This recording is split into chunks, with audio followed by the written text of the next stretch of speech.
Friends, അസ്സലാമു അലൈക്കും. അപ്പം ഇന്ന് വന്നിട്ട് നമ്മുടെ അജ്രക്കിൻ്റെ മിക്സ് ആൻഡ് മാക്സിത്തെ കുറച്ച് ക്ലോത്ത്സ് പരിചയപ്പെടുത്താനാണ്. അപ്പോൾ നിങ്ങളിപ്പോൾ കാണുന്നത് റെഡ് കളറുള്ള ഒരു അടിപൊളി ക്ലോത്താണ്. ഇതന്നെ ഇതിൻ്റെ പല ഡിസൈനിലായിട്ടുള്ള കുറേ ക്ലോത്ത്സ് നമ്മളെ കയ്യിൽ അവൈലബിൾ ആണ്. അതുപോലെ തന്നെ ഒരേ കളറിൽ വരുന്ന പല ഡിസൈനുള്ള കുറച്ച് ക്ലോത്ത് ഉണ്ട്. അപ്പോൾ ഇതൊക്കെ ഇപ്പോൾ വരുന്നത് 10 നമുക്കിപ്പോൾ സെറ്റായിട്ട് വന്നത്. ഇപ്പോൾ ഇതിൽ ഫ്ലവറിൻ്റെ ഡിസൈൻ അങ്ങനെ പല ഡിസൈനായിട്ടും ഉണ്ട്. അപ്പോൾ നിങ്ങളിപ്പോൾ കാണുന്നത് 3 റെഡും ഉണ്ട്. അതുപോലെ തന്നെ നല്ല മെറൂൺ കളറായിട്ടുള്ള നല്ല അടിപൊളി തുണിയുണ്ട്. ഈ റെഡ് തുണി തന്നെ നമുക്ക് എന്ത് ചെയ്യാം, ക്രിസ്മസിന് കോട്ട് സെറ്റായിട്ടും അങ്ങനെയൊക്കെ അടിക്കാൻ പറ്റും.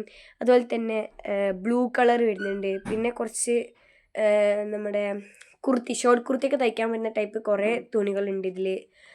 അപ്പോൾ ഇതാണ് ഓരോന്നിൻ്റെയും പിക്കിൽ ഞാൻ കറക്റ്റ് പറയുന്നത്. ഇതിൽ ബ്ലൂ ഉണ്ട്, റെഡ് ഉണ്ട്, പല പല കളേഴ്സ് ഇതിലുണ്ട്. കൂടുതലുള്ള റെഡാണ്, അതും അടിപൊളി. ഇപ്പോൾ ക്രിസ്മസ് ഒക്കെയാണ്. അപ്പോൾ എല്ലാവരും ട്രൈ ചെയ്യാൻ നമ്പർ ഇവിടെ കൊടുത്തിട്ടുണ്ട്.